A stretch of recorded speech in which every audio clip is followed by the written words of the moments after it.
Good afternoon, everyone. I am Kendria Mitchell, and I am the project manager here at Benefitsolver.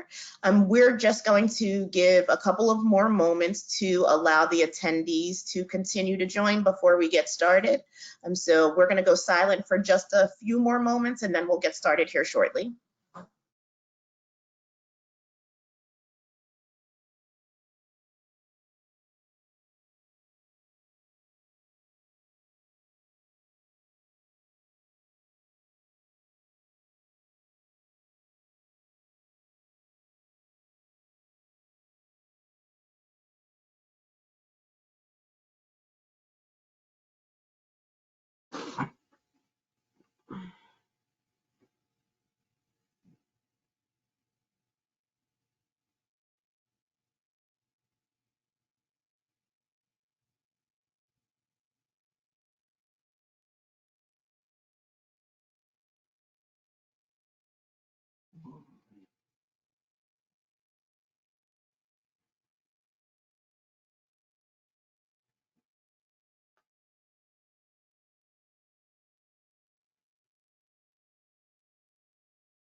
Good afternoon again, everyone.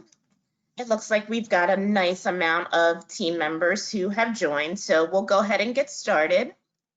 I'm hoping you guys are all able to hear me. I did receive a couple of notifications at first that there was no sound, so I'm hoping at this point everyone is good to go and that you're able to hear me. Again, my name is Kendria Mitchell, and I am the project manager here at Benefitsolver. And we've been working very closely with the Department of Pension and Benefits to get our system up and running and rolled out to you guys. So we are very excited to roll out our training, our second training course for the week to the biweekly population. So without further ado, I'm going to just turn over to Dave Florence and to Pawn Johnson to be your trainers for the day. I am here. I'm just facilitating the presentation. If you have any questions, you can send them over through the question box, and I'll be sure to get responses to you as I can. If there are questions that remain at the end that I'm not able to get to, don't fret. I will be sure to connect with you all individually and get your questions answered. So I'm going to put myself on mute and turn today's presentation over to Dave and Pawn. Thank you, guys. Thank you, Kendria. Hi, guys. Dave Florence. I'm happy to be back with you today. I'm a learning and deployment consultant with Benefitsolver, and I'll be assisting Pawn Johnson as we go through and do a deeper dive system training for you. Pawn, did you want to say hi? Hi, everyone. Pawn Johnson again. I am Director of Client Operations here at Benefitsolver, and we'll be supporting the team on an ongoing basis. Excellent. Thank you, Pawn. So I get to get us started and dive in here. As you may recall from our first session, when we did our overview together, I've been working with the team to put together a comprehensive training plan to get you up to speed and ready to work in the Benefitsolver platform.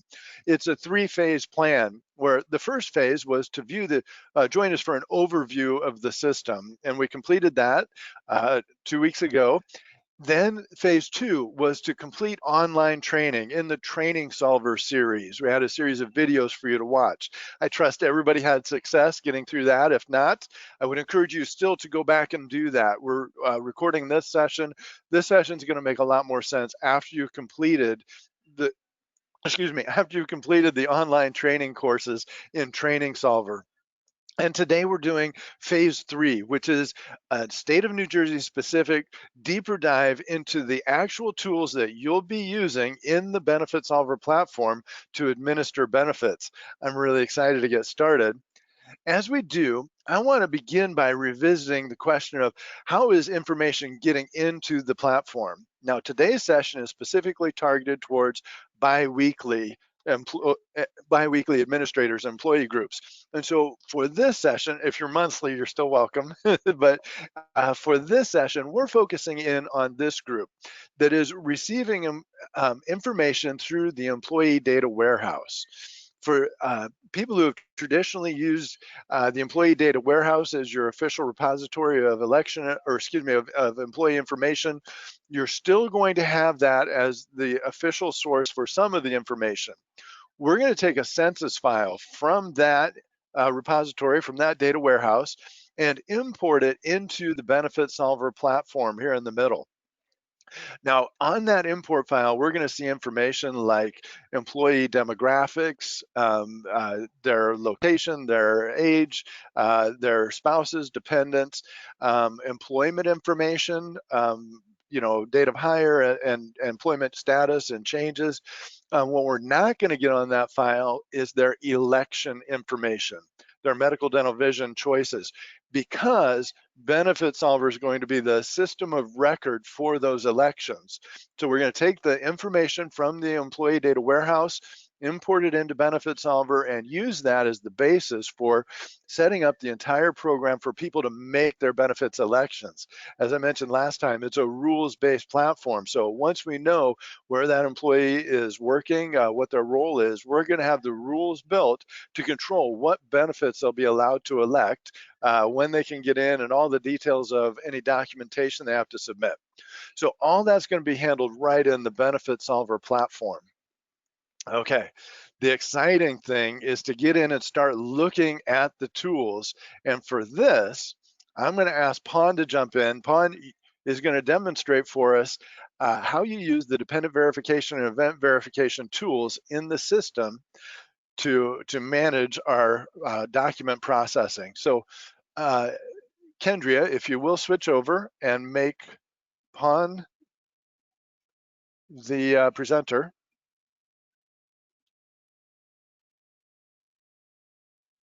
Thank you. And there we go. Awesome. Over to you, Pon. All right, so everyone, Dave, you can see my screen, confirm that? Yeah, got it. Perfect, thank you. All right, thanks everyone again. Excited to kind of show you more of the system as Dave talked about, in the past sessions. We did an overview, and now we're going to be talking more about specific things, specific processes that are pertaining to you and how that will change for you as you get more familiarized with Benefitsolver. So hopefully this looks a little bit familiar, as Dave was talking about with the online sessions that you would have taken prior to coming here. One of those sessions was to do general navigation. So you probably did some general navigation there. And so I'm going to talk still a little bit more about some of those pieces within that general navigation. And more specifically, here is this activity and message center. So I like to call this, and I've heard Dave refer to this as like kind of your morning newspaper, right? So this is where you're going to get all of your information and where you're going to essentially start your day. So I like to start my day with my inbox in my Outlook, right? So that's where I usually go first. I see what emails I've gotten and I start to work my day. So this is kind of similar to that. And as you can see, there's different folders, there's different briefcases, and they all have different meanings and how you'll be working your day. So the first one I'll look at here is the action needed one. As you can see, there was like a bubble and it had a 1 on there. So that was telling me that I actually have a case that is requiring action needed. So Dave has actually graciously assigned me a case that needs to be worked. So how's it coming with my case, Pon? It's working. Luckily, I have some time because the due date's not till the 15th. Yeah, fair enough. Yes. So this actual specific briefcase here will actually give me any cases that others may have assigned to me, as an example of this one from Dave. So he was working on this member. This is all demo or fake people, so they're not real people that we'll be showing today. But he was working on this individual. Looks like he answered a question, and that's what he had in the notes there. And then he needs to have me do something with this case. So generally, there'll be more information on here, but just to kind of give you an example of what to expect, essentially. And if you're unfamiliar, unsure, because you don't know what these individual things will be, once you click in those boxes, it'll actually tell you. This is telling me that these are open cases that are signed specifically to me, regardless of what the disposition is. So going back to the home page, that was the action needed, so things that I need to take action on. The next one is my cases. So these are the actual cases that I actually am had generated and actually assigned to someone else. And if I wanted to take a look and see what where the status of that, I can actually take a look at that status. And then this next one here is the inbox, which I'll come back to in a little bit, because that kind of was where your work will start, essentially. And then anything within pending, within the folder here will be anything that is pending for your review, and I don't have anything right now to approve. But the other one that is a key piece of it is the pending verification. So these are transactions that happen in the system. They could be new hires, they could be life events, they could be annual enrollments. Whatever the reason is, these are transactions that are requiring for me as a member, as an admin to the system, requiring me to actually approve and review and approve. So one of the things that you'll notice within the system, as we talked about in the past too, is we are a rules-based system. So you are only going to get access and see things that you should only be seeing. So right now, I see all these individuals, but Dave might have different access, and he may only see 2 people that are in there, and there probably be 2 different people than I would see. So this would only pertain to people that I am allowed to see based upon the rules and the access that I've given. And then the other one that to call out is in progress. So these are transactions that have started and for some reason or another have not completed. So they're in a what we call as an in progress state. So they at the end of the transaction, they did not actually complete it. So they either abandoned it because they got, were doing something else, they got timed out, or maybe an administrator started a process and didn't finish it. So they didn't get that confirmation number that you would normally see at the end of the transaction to let you know that you've completed it, everything has been approved. So once again, this is the activity and message center. So kind of like your morning newspaper or where you would start to kind of start your day.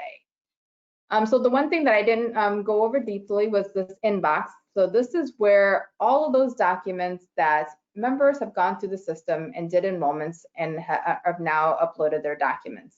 They may have had the documents as they were going through the process, as far as doing the enrollment process, and knew that they had all the necessary required documents that were needing to verify their dependents, and they uploaded it, or they went back at a later time and did it through the mobile app, or went back into the system and said, okay, now I've gathered all my documents, I'm going to go ahead and upload it. So once they do upload it into the system, it actually goes into this message center. And then it gets, as you can see, I have 2 people here. One is being shown as red and the other one hasn't been read. That's why you saw the one number on that box. So I'm going to take a look at Dave's easy test. He actually sent me 2 documents, and I can tell from here that there are documents that are attached. This first person here didn't actually give me a document. Maybe there is a message that that person gave, but Dave's easy test actually did provide me documentation. So I'm going to take a look at his information.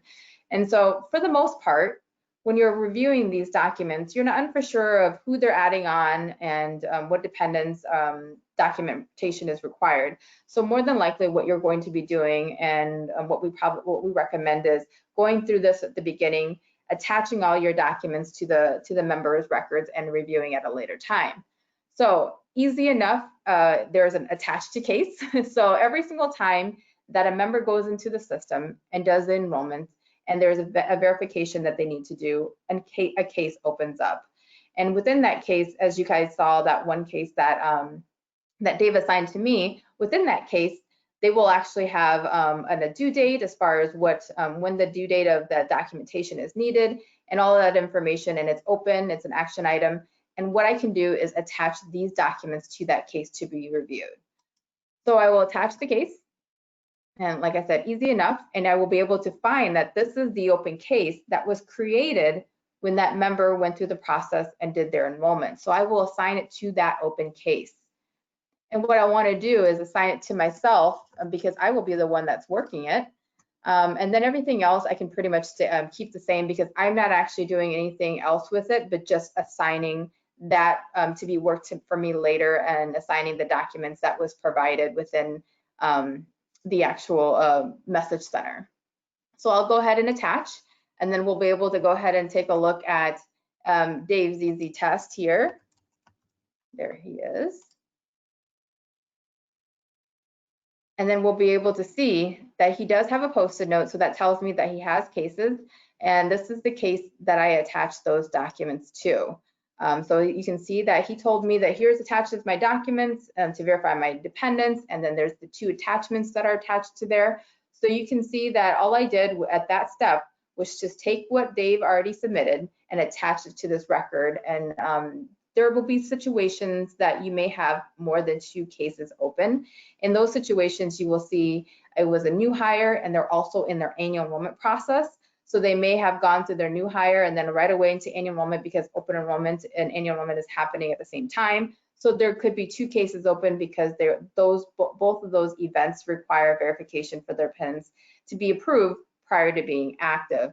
So that's your initial essentially step within that process. Dave, anything you'd want to add from that process or that first initial step? Yeah, just want to highlight for you in the previous step when you had when you actually attached it and it showed you the message that you could attach it to, it was just showing you the cases that are in an action needed status. Yeah, it was like on the next screen. So when you clicked attach, attach to case, and it showed you the cases available, it's going to show you the cases that are in an action needed status. So that's what Whereupon is saying. If you've got just one action needed, that is the case that was created by the system automatically when the member uploaded their documents, that case, or when they completed their transaction, the case was created, then that's the only one you'll see in this list. But if they were in a situation where they had more than one action needed case associated with their record, you'd see each of those and you'd pick out the one that said dependent verification. Thanks. All right, so now we're back to looking at, we can say that maybe at the beginning of the day, I went ahead and went through all of my, all of the documents that have been submitted, and now I can take the next step to that. So after I've attached those documents, now I can actually review them to determine if Dave submitted the appropriate documentation to verify those dependents. So as you can see in this record here, we're showing that these 2 dependents, Jan and Mike, so Jan is the spouse and Mike is the dependent child, that they are still pending for verification of them being actual dependents. And so just to reiterate, as far as the process goes, you're still looking for the same documentation that you would need today to verify these dependents. It's just the process is changing to being online, and now you as the certifying officers will be the ones that do this approval process. So previously, as you guys might know, currently I should say right now, it's going through a different department, but now you as the certifying officer will be the one that actually reviews this information, validates that you received the proper documentation for those dependents before going ahead and approving or denying the coverage. That's so good to That's so good to point out, Pon. We're not changing the requirements. So as we walk through these examples and show you birth certificates, marriage, whatever, these are just examples. But remember, whatever standard has been in place, that's not changing. You'll still need the same documentation for these events. These are just examples we're giving. Awesome. All right, so the next step obviously is reviewing the actual documentation. So I'm not going to pull up these documents. They're actually not real documents. They're just blank pieces of paper. But basically you're reviewing the documentation. And so did I receive everything I needed, because this is a spouse. So whatever that is the marriage certificate, tax filings, whatever that case may be, and same thing for the dependent child. And if I've deemed that the necessary documentation has been received, I can move on to the next step. And so that next step is underneath what we call is this action drop down, I guess you can call it. You can do many things here, and Dave will kind of go through some of those things at a later time or later in this presentation. But I'm going to go to history, because history is going to tell me all of the transactions that's happened. And this is where I can start essentially doing the approval process. I can do it from the individual members page here, or I can do it from the home page, which I will show you as an example as well. So from here, I will click on this one because that is showing me that this is the transaction that is pending for verification, and I can see what has transpired and what I should be actually validating. So I will go down to the next step, which is verify. At the bottom of the screen, you will see a verify, delete, and cancel. Obviously, if you didn't mean to be in this page, you'll hit the cancel, but we're going to verify because we have deemed that the necessary documentation for both dependents have been received. And so I can individually do the dependents, or I can just process them all. And then to make it easy, especially if you have multiple dependents, you may have 5 or 6 dependents, this is the easiest way to go through each one of them at one time. So I will validate that both of them have been approved. And so the first thing is doing that verification status. The next thing to do is the date of verification. So I'm going to do a shortcut, and my shortcut is the T. If I do T, it will give me and populate today's date. So that's awesome, Pon. Pon, did you know that there's also a P and an N? I did. And what does the P stand for? P is previous business day, and N is next business day. But of course, everybody loves the T the most. Yes, because obviously I'm processing this today. So the date of verification hopefully should be today. So I'm approving it. I'm making sure I give a date of verification, and then I'm notating what documentation is received.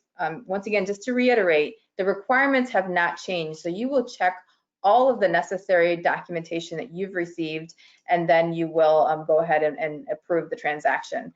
Same thing for the dependents child. I am approving that dependence as well. I'm validating that today is the date that I'm doing the verification. And then I'm just checking for this particular scenario, the birth certificate for the dependent child. So once I've done those 3 key components for each dependent, so that's the verification status, the date that it was verified, and the documents that were received, I can go ahead to the next screen, which will go ahead and present me with the summary. So essentially now I'm showing that everyone is covered. Previously it would have been just Dave as the employee, and now his dependents have been verified so they can be covered. And then I will hit the approval.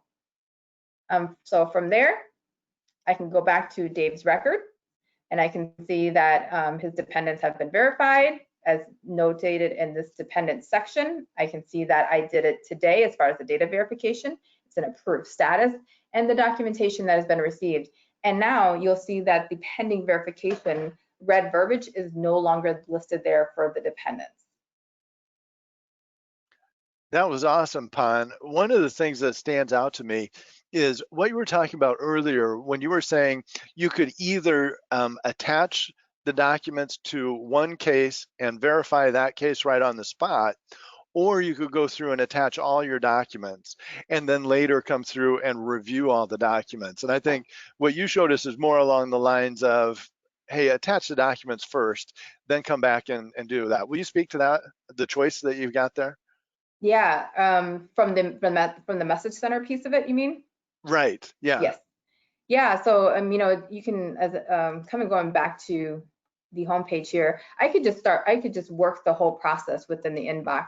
And if I have the whole information, I can actually just do it from here, as opposed to attaching the record, attaching the documents, and then working the process that I'm doing now. So it can all be done in one swoop, essentially.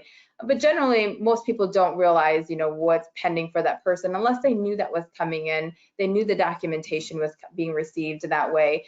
Then they most likely they're going to work it, putting the documents attaching to the record first, then working the documentation. I think the other thing I will probably also note too is more than likely you're going to have a scenario where maybe they didn't upload the documentation because they're just not used to it, and they're just used to coming to you and sending you that documentation. That more than likely can happen, right, Dave? I bet it does.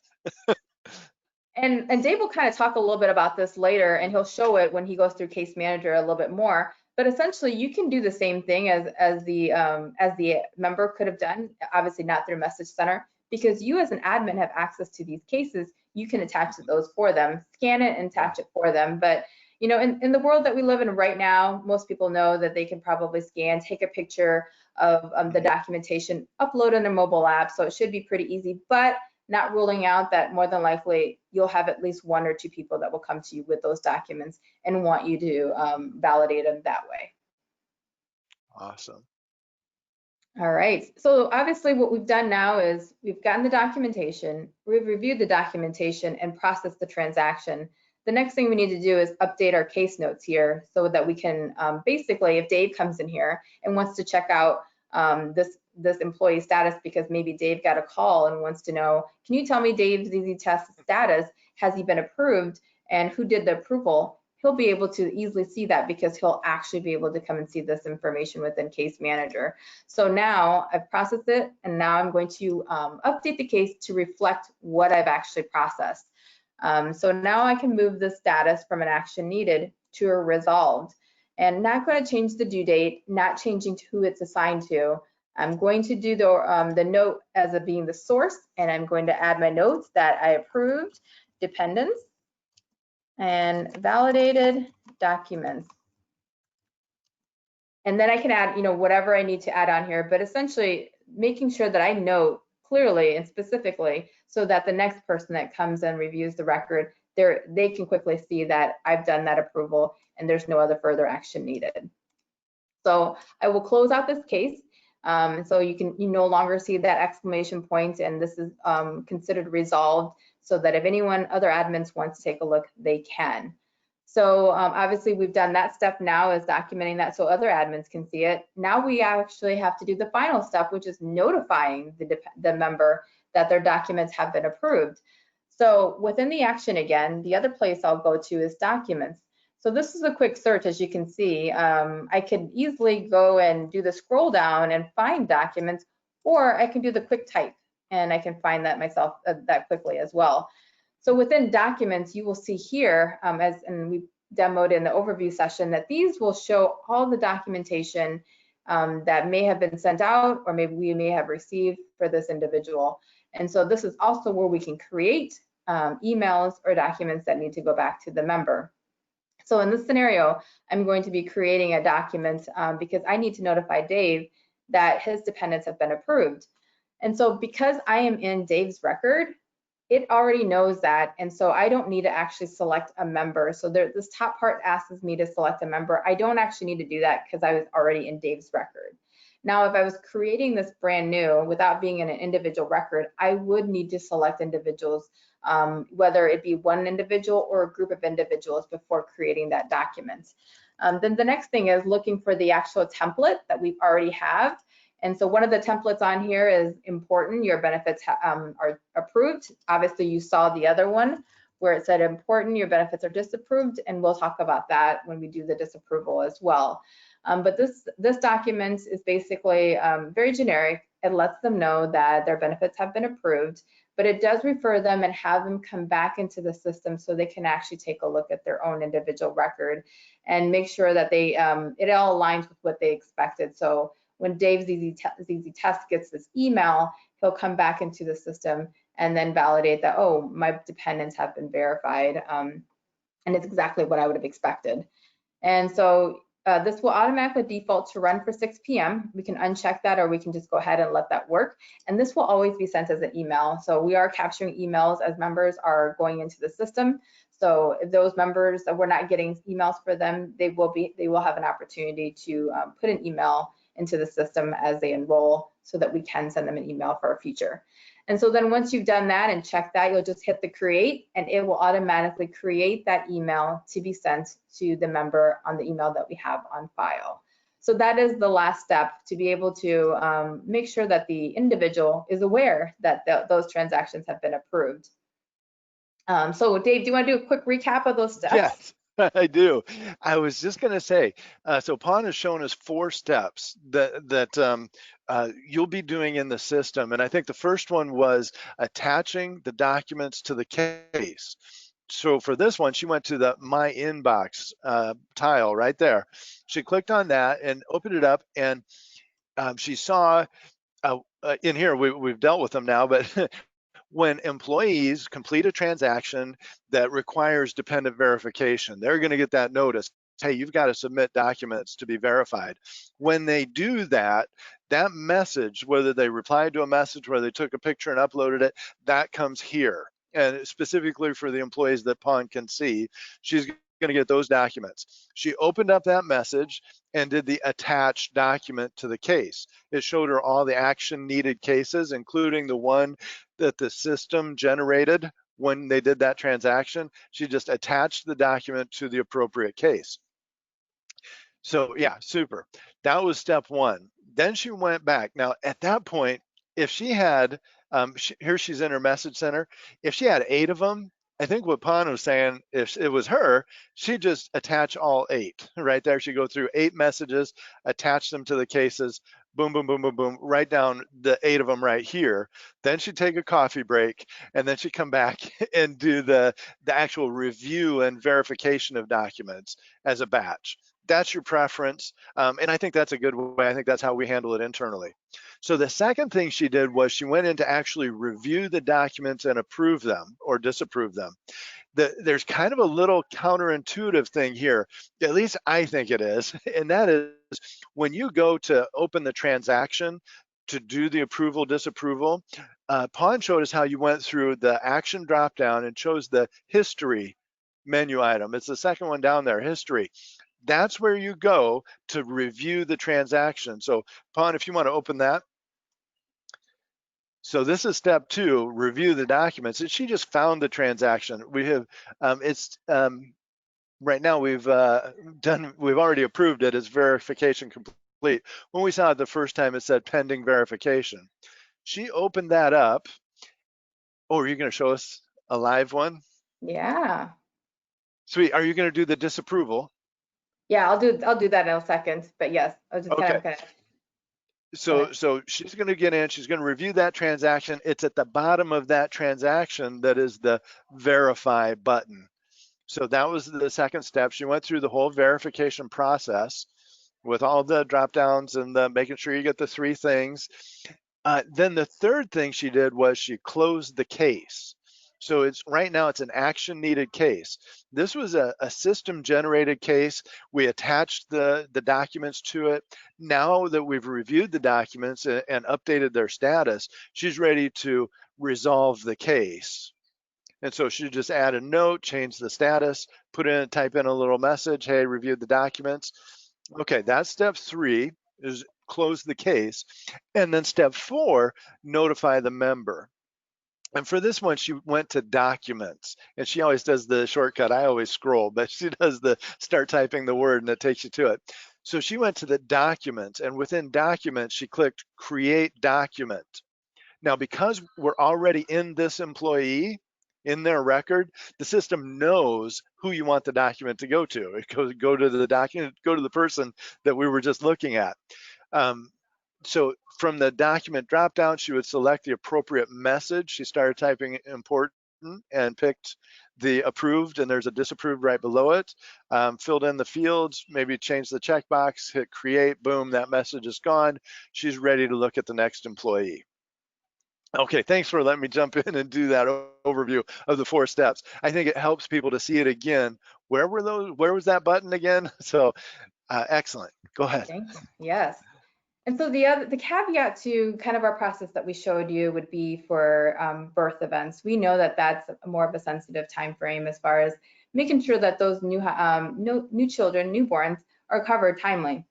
And we know that documentation birth certificates, birth records aren't going to come quickly to those members. So in that situation, we actually will have this documented process as well, but we would have you approve that transaction first, and then let the dependent let the documentation come from the member later on. So my scenario here that I have is this member is Jordan ZZ Test is the employee, and she has added on Tristan as a dependent. And because this is a birth event, we want to make sure that, like I mentioned, that dependent is actually verified, and we can send on to the carrier file so that they can get those costly birth coverages and claims approved right away.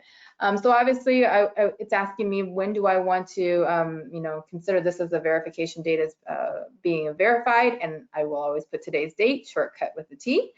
Verify the transaction, and then I will go into kind of the similar thing that you saw with the verifying dependents. Now the difference here is I'm going to go ahead and do the approved. I'm going to go ahead and say it's today, but I'm not going to note what verification documents I've received. I've not received any yet. And we know that this is, like I said, a time-sensitive situation. So we're going to keep that piece of it unchecked and move on to the next. And then you'll get this review once again, and then you'll be able to approve. So the process that we're not doing out of the 4 steps is we're not getting the documentation. We are processing and approving the dependent. And we are also not closing this case because we want to keep this case open and tracked for you as an administrator to come back to make sure that all of these transactions that were birth transactions that we actually received the birth certificate for. So whether you're getting the birth certificate via paper because they're handing it to you or they're sending it to you some way or shape or form, or they have uploaded in the message center, we want to make sure you're tracking this because we did go ahead and independent so that they can be added on with the carriers and claims can be processed. So that is a caveat to the standard process. We want to make sure we call that out, and like I mentioned, we will also have documentation on that. But I still want to document this case just so that anybody that does come in, they will be able to know what I've done with the process. So I will go back to this case and I will add a note. And still leaving as action needed. Remember, I'm not resolving it. I'm going to assign this to myself because I want to make sure that I can follow through with with Jordan if she does not actually send in the documentation later. Putting a note on here, and I'm saying approved newborn, still waiting for documentation. And I can note on here that maybe I talked to her or whatever the case may be, but I'll just go ahead and keep it that way. Remember, we're keeping this open for tracking purposes, so you can make sure that you do follow up. We do have some what we call system notifications that will be sent out for those individuals that have submitted documentation and needed to validate. So Jordan would have received that notification, and I can go into documents and show you that notification. So the initial verification email, she would have received that letting her know that, hey, you have a dependent that you need to verify. So she would have gotten that notification. She's none the wiser in that piece of it, knowing that she still needs to submit documentation. So wanted to point out that caveat. Dave, anything I missed on this piece of it? I just want to highlight one thing. If you would go to the drop down and go to the history, when you see the transaction here, approved verification complete, when it was in a pending status, what that means is we're not sending that information to the carrier yet. So while it's still pending, we're holding on to that. When Pon went through just now and approved the transaction, now it's going off to the carrier. So that was the difference. She approved the transaction, but left the case still action needed. So it is going off to the carrier. We are going to get coverage for that newborn, but we're leaving the case in an action needed status so we don't forget you've still got to get the document in, but we're just not going to hold up the process until we get the document. We're going to let the process go to the carrier and then get the document later. When that document comes in, then we can come back and close out the case. Yes. All right, so now back to the home page, and as I mentioned, I will also show you a different way of kind of going about to getting to the same pieces of information. And I'm going to show you what it looks like when maybe the individuals have not submit their documentation and their due date has elapsed or have passed. So Roy will be an example that I use, and so I showed this quickly on Jordan's easy test, but in the Roy as well. So as I mentioned, you can see all of the ones that are verified, that are pending for verification, and clicking on this reason is one way to get there. You can also come down here and view the transaction this way. You can obviously do create cases from here and also sending a message to the member from here. I find shortcuts very easily, and for me, the less clicks I have to do, the better. So this is just one too many clicks for me. So I just go for the reason itself. Just little shortcuts that help your day. It could be just one little click, but you know, it works, right, Dave? That's a lot of clicks over a lifetime. Yes, it is. So you would think that this process might be a little bit different, but it really isn't. You're still doing the verification process. But what I'm doing instead of approving it, I'm going to do a status of denying. And this is also another point that I want to mention too, that you can also put them in a what we call as a resubmit needed status. So maybe Dave, or not Dave, this is Roy, right? Yep, so I'm on Roy's test. Maybe Roy sent me documentation for Darlene, but it wasn't very visible. It was really blurry, or maybe it was a fax and it kind of ate up pieces of it, so I couldn't do the validation or verification. So I can also put it in a resubmit status needed and letting them know, and then I'll show you what the letter, you can also send out a letter to letting them know that they need to resubmit documentation as well.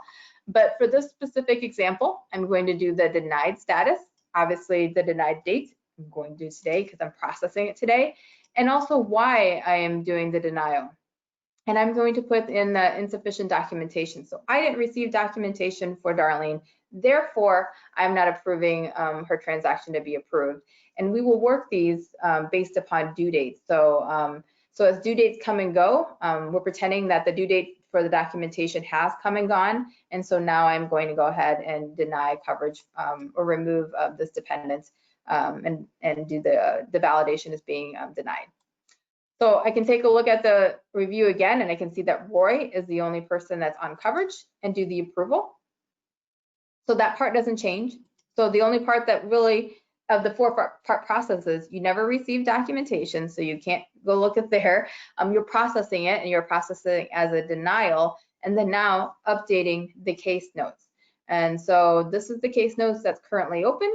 So I will update that, letting whoever wants to take a look at this note later that I am resolving this, and I am putting the fact that I did not receive documentation. Oops, sorry, getting too fast there. I did not receive documentation as the reason for the denial. So denied dependent verification, docs not received timely, or at all, really, not received. And then I can go ahead and do the submit, and then it will close out and resolve this case. And so, so that's the third step. And then the last step, obviously, is sending out the notification to the employee, letting them know that they have a denial. And we went through this process already as well. So you all saw the one for the denial. So what I wanted to show you was the documentation for the resubmission. So if you have a situation where you did not get clear documentation and need to have them resubmit it, there is a notification email that can be sent out letting them know that action is needed. They need to resubmit those documents that they sent in. So those are 3 different letters, notifications you'll probably use during this process is the approval, the denial, and the resubmission. And then obviously you'll go ahead and do the email and then create and send it out. So yeah, very quick process. It does not change a whole lot, but I'll just reiterate that those are the 3 key pieces of information that you'll need to do as far as approving or denying is needing to know what the status is, the date of the verification, and what the reasoning is or documentation that has been received if you're approving.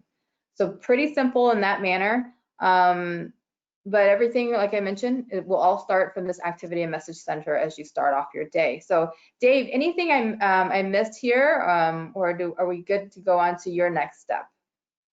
I thought that was fantastic. I always learn something new, picked up some good stuff on this one, and I don't see anything that you missed. I think it went really well. Awesome. So I will, I think I need to make you a presenter. Here, yep, I'm getting it, and here we go. All right. Excellent. So PON covered the DV process, getting the documents, attaching them, doing the approval denial, updating the case, sending the notification, and did a fantastic job. Thank you, PON. I'm going to do a little bit of cleanup of miscellaneous topics and covering some other stuff here and there. That's good and valuable stuff, and kind of builds on what you took when you took the TrainingSolver video courses and applies that here in the state of New Jersey site. So you're going to see the really specifics of what it's going to look like as you're doing your admin approval process and review. So I want to start with the idea of what would happen if you needed to do some research on a member record. So for example, if I want to call up one of those records that we had just been looking at, I'm going to search last name ZZ Test. I'm sure you saw this in the navigation course, how to search for an employee record, and I'm going to pull up Dave ZZ Test. If you want to do research on a member record, we've got a ton of great information available for you. So I've just located the person. I can do that by SSN. I can do it by last name, first name, etc. I've pulled up the member record. I want to show you some highlights of what you can find on a member record as you're doing research. Let's start at the very top. Here's the post-it note icon that tells me there's a case, and cases are right here at the top. So a great way to do some research and get up to speed on what's going on with this employee is to read the case notes. You can come through here and see the conversations that have happened, any interaction that we've had with that employee. If there's documents, you can review the documents. You can get yourself up to speed quickly just by reading the case notes. And that's, in my mind, one of the greatest things about using cases. Nothing is dependent on your personal email. Nothing is just stored up in your head that you have to remember or on a post-it note on your monitor. It's all in the system. And so any administrator that has access to this employee is able to review the case notes and get themselves up to speed quickly. Now, some of those cases are going to be system generated. When an employee goes in and does a transaction that requires dependent verification, the system starts the case for you. So you're working with the case that they made. But you can also start a case from scratch. I'll do that here in a little bit, show you how you can create your own cases for any time you have a note that you want to leave on a member record, you had a conversation, you just want to document it, or you received a document that you want to attach to the member record instead of leaving it on your C drive on your computer. So I'm going to show you how you can really get the most out of the case manager tool. Underneath the name, there's the drop down. There's a ton of great stuff. Now, as an administrator, I might have a few more items in my drop down because I get all the rights to everything so I can teach it. You'll have most of these options. And let me just reassure you that in a rules-based system like this, your administrator rights are set up so that you're only going to see the stuff you're supposed to see, which also means if you can see it, you can click it. So you should be pretty safe to go through and use these tools. Let me highlight some of the ones that you'll be using every day. If you had a transaction that you wanted to use to make elections or edit a member record, you do that through edit term. If you wanted to do research on an employee, you could check out the history, or as you saw previously, when you're doing dependent verification and you want to find the transaction that needs to be approved or denied, you can get to that through history. Benefit summary is fantastic. Employees also have access to this. If you are answering employee questions and you want to know what do they have right now, what's their status, show them their benefit summary. And of course, they can find it themselves if they log in. Scrolling down a little bit, you already saw documents, cases, of course, documents.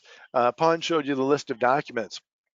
Every communication that we send to an employee from the Benefitsolver platform we keep an electronic copy of it here in Documents.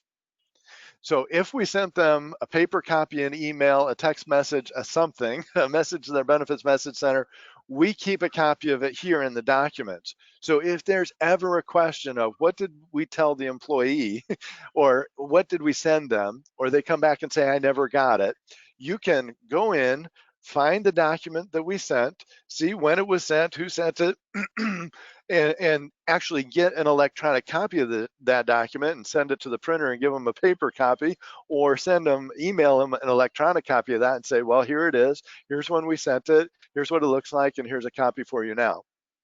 Think of how valuable that's going to be as you're working with employees and helping them to know that everything anybody sent to them out of the Benefitsolver platform, you're going to be able to access an electronic copy of that associated with their member record. Okay. Those are the ones that I wanted to highlight, but there's a lot of good stuff in there. Underneath the action dropdown, then you'll see this blue banner. I don't know if you can see the shading, but you'll see where it says new hire enrollment is available.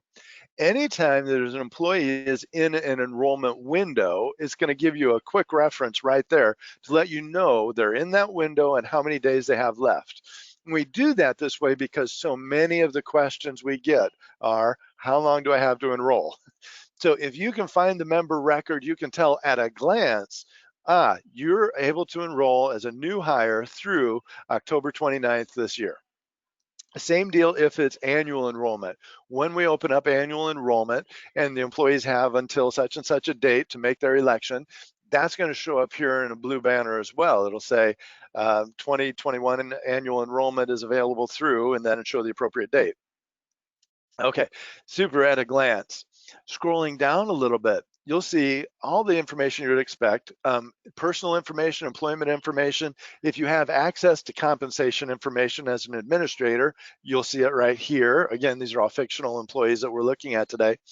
At the top, when I showed you the flow chart and I said the employee data warehouse is sending us information, this is what we're getting.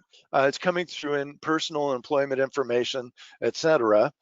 And then down below, as we scroll down, you'll see we get into the election information. And this is where Benefitsolver is the system of record for the elections. What I want to highlight for you is the sections here. You're seeing election information dash current. And that's all this employee has.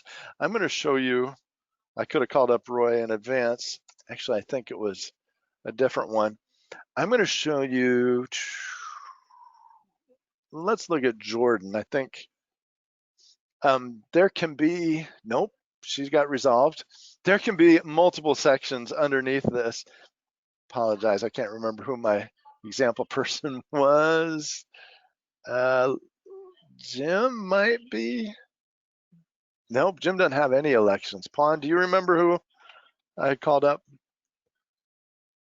I thought it was Dan, but I could be wrong. Dan? Let's try Dan. All right. Yay! Thank you, Pawn. Pawn, you're the best. Okay, election information. Notice how this one says election information dash pending approval. This is after the employee has completed their transaction, but before they've submitted their documents, before we've gone in and approved or denied their application. You'll see election information dash pending approval.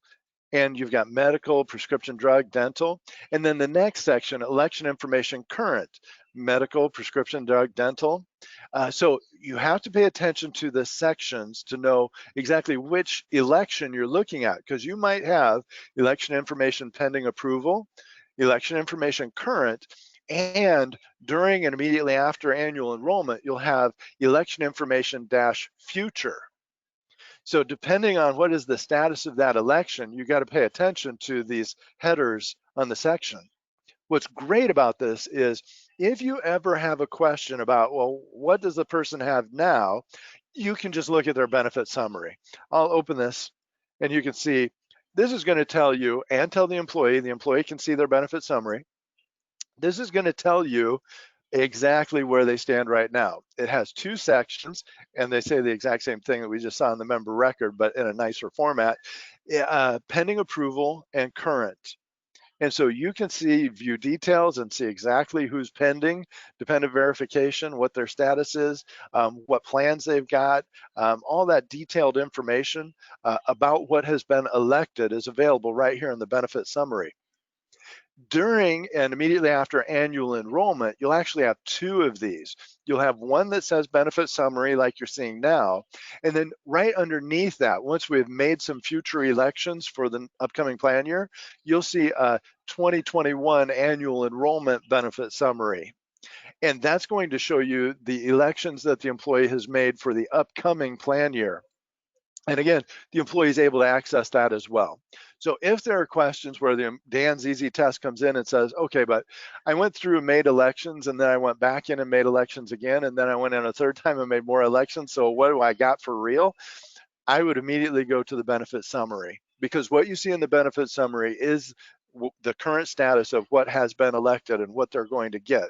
And that's not only a great answer to their question, but you can point them to it when they log into the system, show them how to get their benefit summary, and that's going to answer all their questions right on the spot.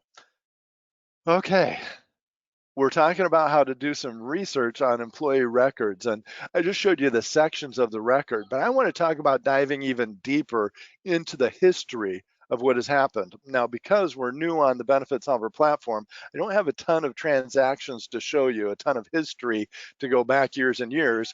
Over the course of time, it's going to get more and more interesting. But I want to show you the tools that you can use to do research on how did we get here. First, I want to show you these green circles on the right side. If you squint at it, you can just make out there's a clock and then a counterclockwise arrow around each of these green circles, and you'll see them down the side next to the elections. These are history buttons. So if I wanted to do research on the medical election, for example, how did we get here? How did I end up having this medical election? I could click the history button, and what it's going to do is show me every transaction that has touched the medical election. And I can use the blue arrows to go back in time. Now, there's just one transaction that has made the medical election. It's the new hire transaction. But I could scroll back in time and see every transaction that touched the medical election. So if I wanted to know, well, what plan did he used to have and how did he get here? What was the transaction that did that? You can come in, you can find out more about the plan. There's a hyperlink for that. You can find out more about the transaction that created the plan or created the election in the plan by clicking this hyperlink. You can do that on each of these elections, and you can do that on the demographic information. This one might have a couple screens, 3 screens, personal information, where you can scroll back in time and see the transactions that have made changes to the employee's personal information. That one's pretty cool. Check this one out if you like that. How about this one? At the top, there's a big history button, and I can say, I want to go back to a certain date in history. I want to go back to August 1st, 2020. And what it does is it goes right down and sets all of the elections and all the information back to that date in history. So you're seeing on screen, on that date in history, what were the elections at that moment? A lot of them are blank because this is a fictional employee and it's just starting. But to the extent that we have information on August 1st, you can see what that information was. That's pretty cool, but there's more. So I'm going to show you the history in a little bit more detail. Again, you saw the history menu item when Pawn went through and did the dependent verification. She went to history and she found the transaction that was pending dependent verification, like this one.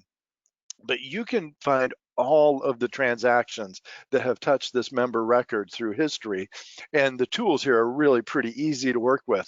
You can click on any of these and it will open up. I'm gonna pick the top one. When you open up a transaction in history, you're gonna get a ton of useful information to help you do research on a record. For any transaction that touches a member record, we keep track of when that transaction happened, who did the transaction, what reason for change they gave, and when the results of that transaction were effective. And then for every field in the database that is touched by that transaction, we keep track of both the before and after values of those fields. Here you're seeing the before column is blank. There was no information before, and then we had a transaction that added this information. So you can go through and see everything that has happened. You've got complete transparency into every transaction on every member record that has happened in the Benefitsolver platform. I get choked up thinking about it. One sec. Yeah, the great thing about our system is the transparency, right? So there's no hiding essentially. So we all know what happens in there, and obviously there's certain things that, like the cases we're responsible for documenting. But as far as what transactions are being processed and who they're being done by, as Dave is showing, you know, we don't just say it. We can actually prove it and see who actually has done things. Yes, thank you, Pon. You rescued me again. Then the next thing I want to show you is you can go through, scroll through those transactions. You notice there were about half a dozen, 5 of them open. I can scroll through those transactions with the next button, and this is going to take me back in time down through the history so I can quickly walk through each of those elections on this member record. Oh, I'm on the last row, and see everything that's happened with this employee. Fantastic. So as you're searching for employees, there might come a time when you look up an employee, for example, Tommy Zane walks in and says, hey, can you look at my record, call up and see what's going on with me? And you call it up and it doesn't show up. So you say, okay, well, I'll find another way. I'll look him up by his social security number. And Tommy Zane has the unlikely social security number of 1234578 oops, I missed 16. Okay, that's still unlikely. Oh, I don't see him. Well, why is that?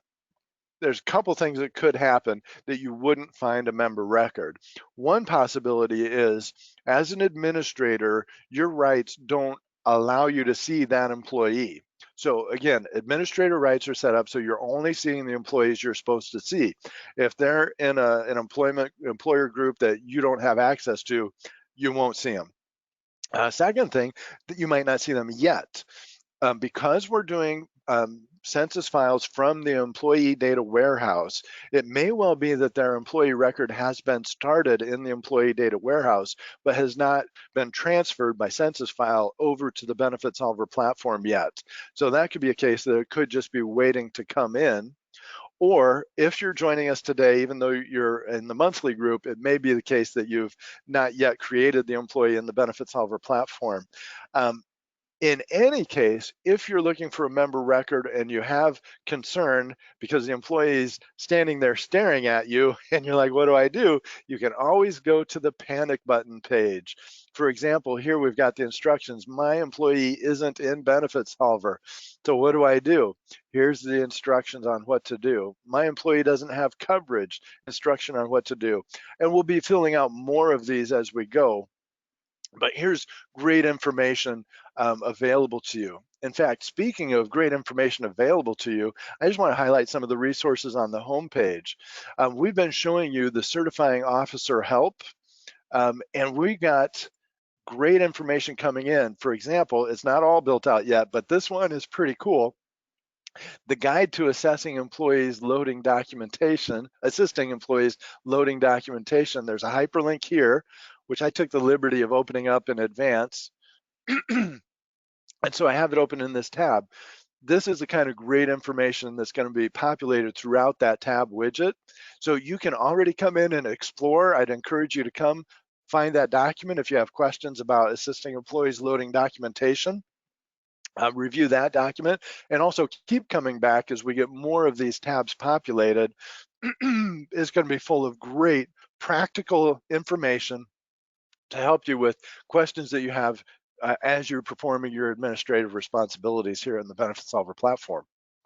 Okay, I got one eye on the clock and we're right on schedule. I want to keep on schedule, so we're going to press on.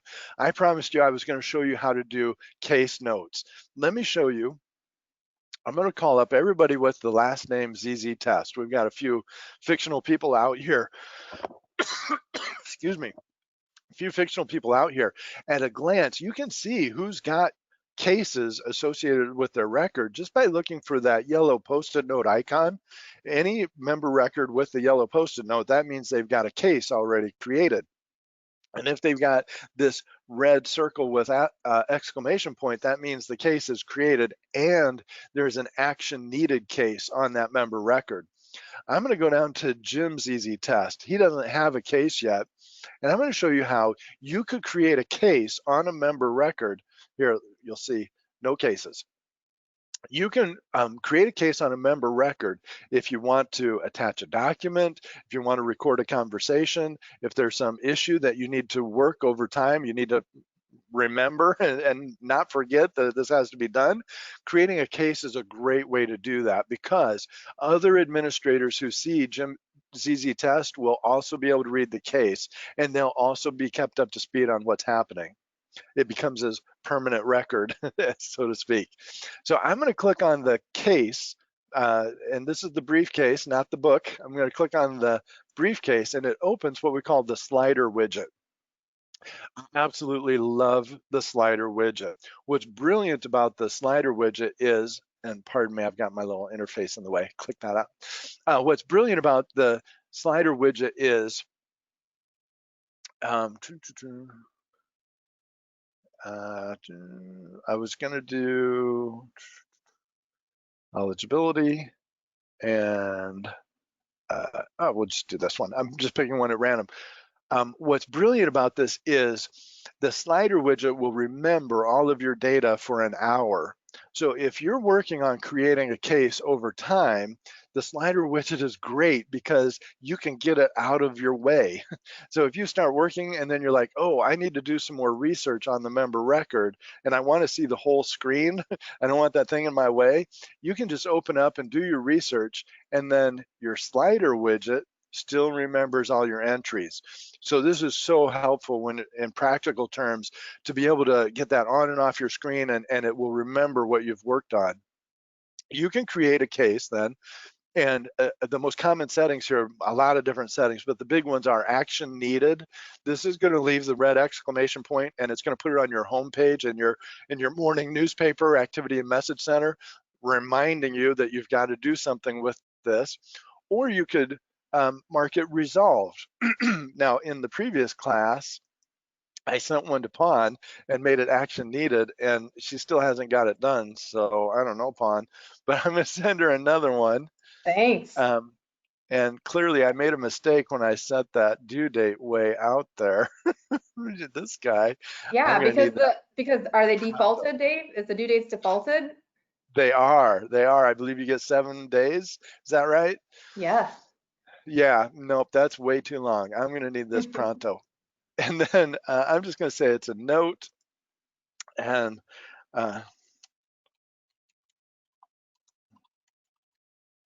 sending you case. Also, if Dave wants to give me some grace here, and if he wants to make it do like a month out because he knows I need to do some research, he can also do that as well. So the due date's not, stagnant. It has to be 7 days, as Dave is kind of showing here. Yeah. You can make it due tomorrow, like Dave's going to make it do for me, or he can make it due, a month from now. So just think about being thoughtful about that due date, because people will essentially be able to do reporting off of it, and will more than likely work off of those due dates, just as we do internally here at Benefitsolver.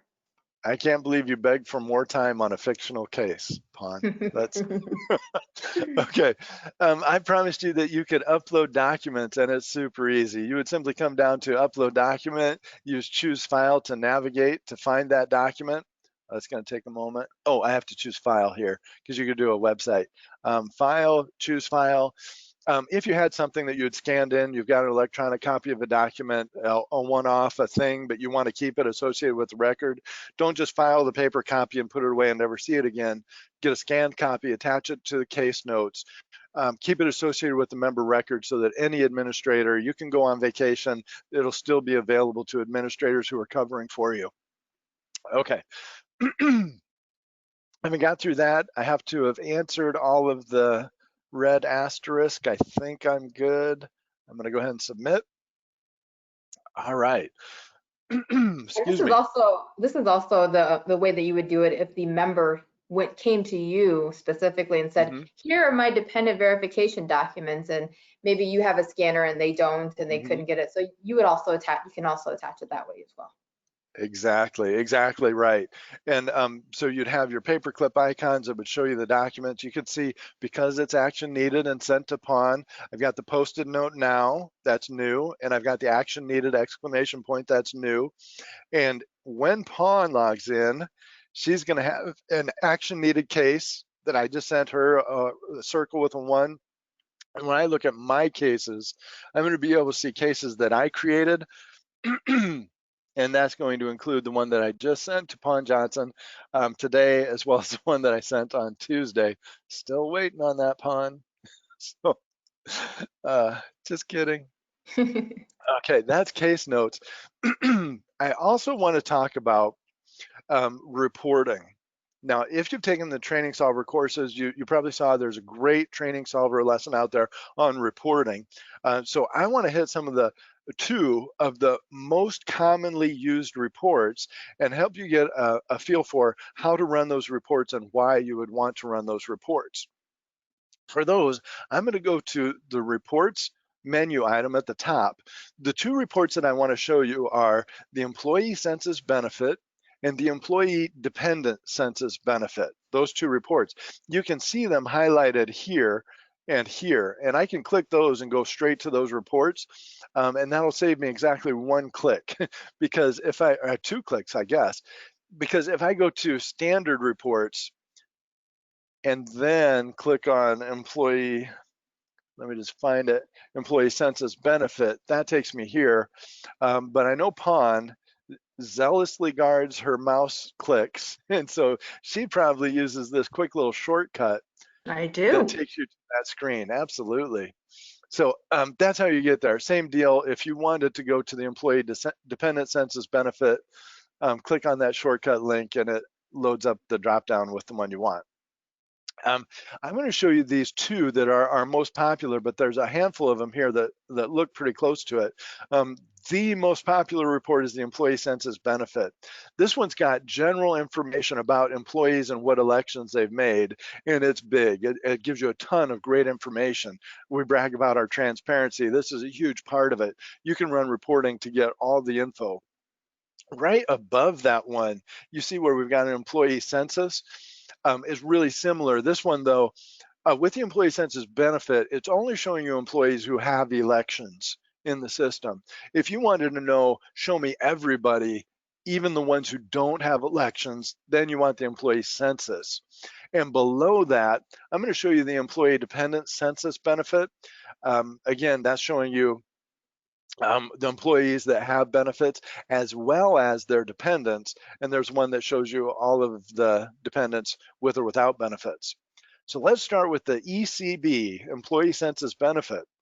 I can run this report with whatever people groups I want. Notice here where it says available groups, I have access to all of the groups, but for each administrator or certifying officer that's using the Benefitsolver platform, the system will know which employee groups you have access to, and you'll only see those employee groups. So you'll only be reporting on the groups that you are supposed to be able to see. So in your instance, you might say, you know what, since I'm only seeing the groups I'm supposed to see, just assign them all, and I'll run my ECB on all of them. For me, for our purposes, I'm just going to select the first few, move them to the lower window, and I can run the report just like this. The report that I get back is going to be big. It's going to be wide. When I open it in Excel, it's probably going to have over 100 columns. It's going to be really big, and it's going to have a ton of great information. Then I can use my Excel tools to hide columns, delete rows, to filter and sort, and get it down to just the information that I want to know. Excuse me. However, if I don't want that huge report right out of the gate, I can click on the advanced hyperlink at the top here. I'm just going to click the advanced hyperlink, and it will show me all of the columns that I'm going to get in my spreadsheet. Look at all the columns of data that come back on a standard ECB. I'm going to say, you know what? Let me just pick my columns. I'm going to have name, SSN, and show me structure group and employment status and medical. And if it were during annual enrollment, you were tracking elections made in for the upcoming plan year, you could include futures as well. Or if you're tracking COBRA, you could include terms. I'm just going to choose these settings, submit. I don't have to pick dates. I don't have to change that. I can just click generate report. That takes me over to the first tab. I had been on the standard reports tab. It takes me to the dashboard tab, and you can see my report is in a queued status. It takes a little bit to run, not very long. It'll go into a running status, and then it'll go into a completed status. And once it gets completed, I'll get an email letting me know that my report is ready to view. I took the liberty of going in and running one of these in advance, not just for time's sake, but also to be sure that I was not showing protected health information, but only fictional employees. And this is what that report looks like that I just ran. Remember how I checkmarked the columns I wanted, name, SSN, employment structure group, employment status, and then I selected medical. So I get a handful of columns for medical information. So really easy report and gives you so much great information. Here you can see the running status, and in a moment it'll be completed. While we wait for that to cook, ooh, I just got the email. Sorry, my phone just buzzed. There's my completed report.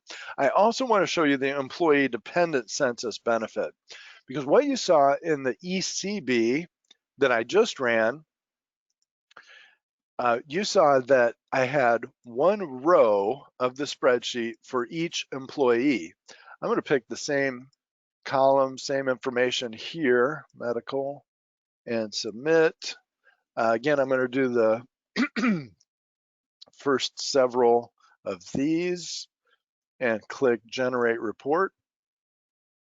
And that'll cook for a little bit. Typically, reports take under a minute to run, depending on how much information you're asking for. It could be a couple minutes, even possibly as many as a few minutes, but typically under a minute to run. Meanwhile, I have already run an employee dependent census benefit that I'm just going to drag over here. And what you'll see, again, the columns that I chose with my check marks, and now I have a row for each employee, and underneath that, I've got a row for each dependent. So if there was a spouse and 2 kids, those would each have a row. Pawn, help me out again.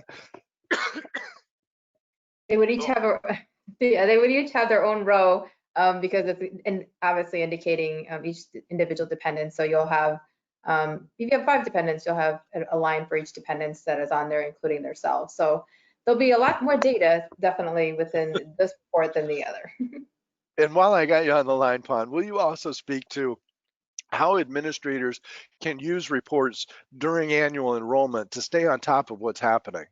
Yeah, so we're not specifically talking about these dependents or these census reports, and that gives you an idea of what's happening in the system as far as enrollments goes. And we didn't touch specifically on case manager reports, which we can talk about as well. And I know we've gotten some questions about, you know, how do we maintain to make sure that others aren't doing what we're doing and, you know, stepping on each other's toes. So maybe Dave and I are both in the system, and we don't want to work on each other's things, right? So just to remind and reiterate that when we're assigning, like picking up those documents and assigning them, we are assigning them to ourselves. So hopefully Dave isn't working in my cases.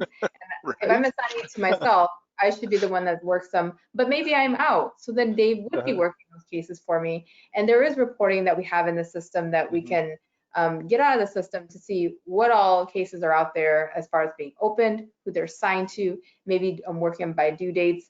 So there's a lot of capability to kind of stay on top of these things as we need to.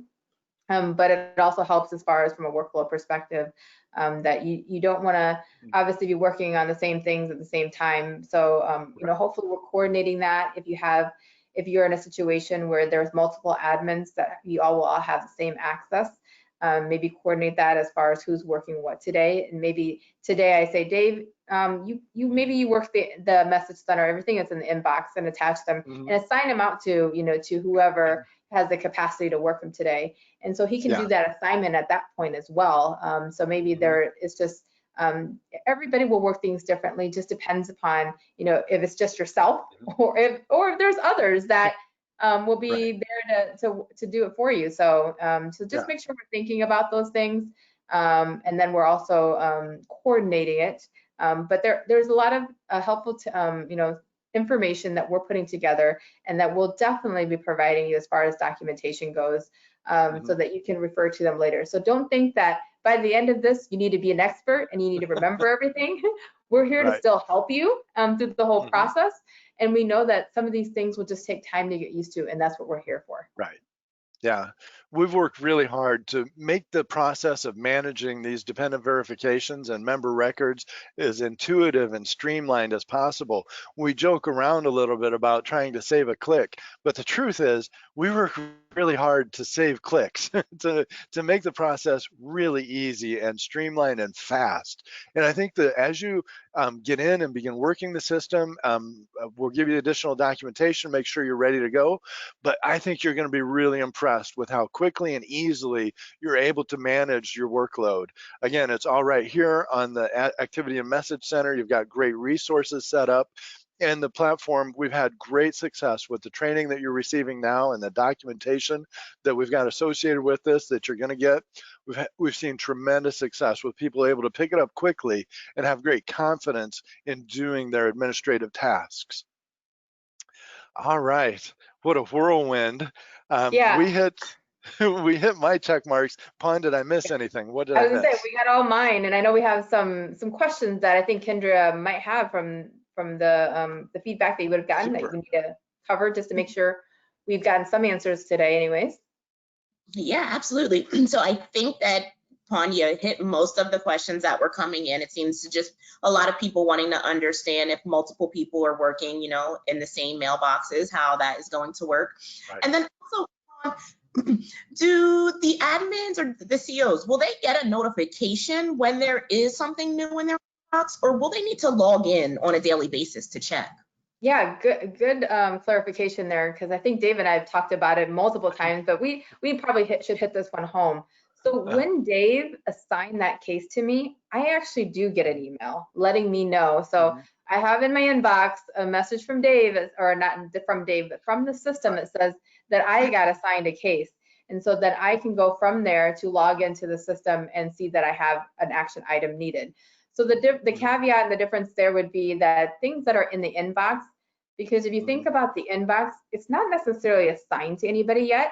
It's just out there. So for getting ready to be worked. So there's nothing there that will do a, hey, Dave, come out and look at me and pick me up and do what I need to do with it. Unlike those cases that are signed specifically to a resource. So that's where the difference lies. But so we would, you know, from an admin perspective, you'll get used to this, that you'll be in here multiple times a day. This will really be where you kind of start your work with on a daily basis, even throughout the whole day. It's okay if you still check your email first, but this is also the start of your day. Yes. So that's a good one that just came in. So it just asking about what email will be used, which will be your work email. So for most of you who are registering or who are on this training, we have received from either your supervisors or from the Division of Pension and Benefits, all of those, you know, certifying officers who should have access to the system. So you've been set up with your work email. That's your login into the system in most cases. So that's where you would also receive those notifications too. So I just seen one benefits related question that came in, which I think is a good one, just asking if Benefitsolver is going to include the elections for the FSA and for the POP options. And so no, they actually are not going to be included on the site this year. So this enrollment year will only include your medical, dental, and prescription benefits. They will not include those ancillary benefits. We are working with the team, though, to include some links out to those additional vendors at the end of the enrollment flow so that you do remember to check out their pages accordingly. Awesome. Let's see. previous coverage. So yes, we are working with the team. For those people who are currently enrolled in benefits, who already have dependents verified in the system, we are working with the team to convert in your information so that you'll be able to see those dependents when you go through the enrollment flow. You'll be able to see the plan that you're currently enrolled in. Again, this is not an active enrollment. This is still a passive enrollment for you guys. So there is no expectation that you have to go on and make changes to your benefits. But they will be still listed there for you to go through accordingly.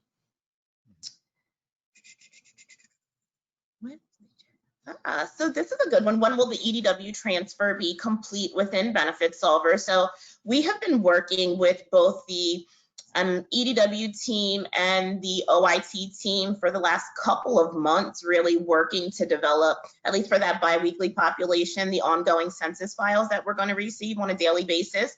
We have already begun to receive several rounds of conversion data.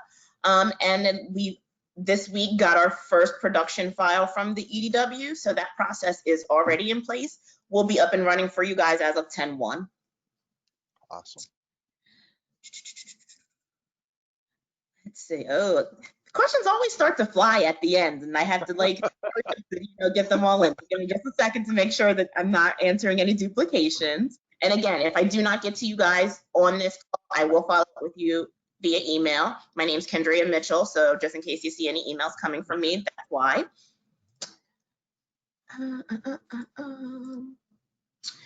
So we did get this question a couple of times, and I think it's a good one. So I think in the past, documentation, so whether it be birth certificates or tax forms, whenever members were making changes, were ultimately approved by the DPB team. Going forward, you at each individual location will be empowered to review and approve those documents yourself accordingly. The DPB team will continue to do their own audits, so don't think that they will never be looking at the data. They will continue to audit accordingly to make sure that the proper documentation has been received, but you will have that ability to go in and approve those documents yourselves going forward. I'm so excited. I love when we get new administrators on and they get into the system and see, oh man, this is going to make my job so much easier. So I'm cheering with you and for you. This is going to be really good. Agreed, Dave.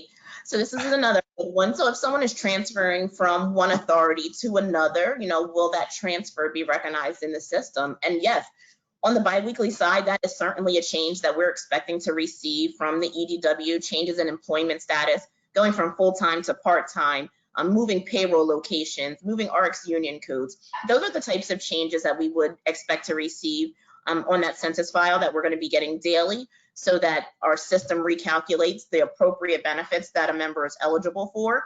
If that opens a chance for them to enroll in new coverage, the system would also do that for them. When can you see the screens? So let's see. I know that our teams are working very hard, both on the SSO connection set up into the system, so that we can make sure everything is up and running for 10/1. Our official go live is 10/1. So that will be the first time that you guys are able to really get in there and explore.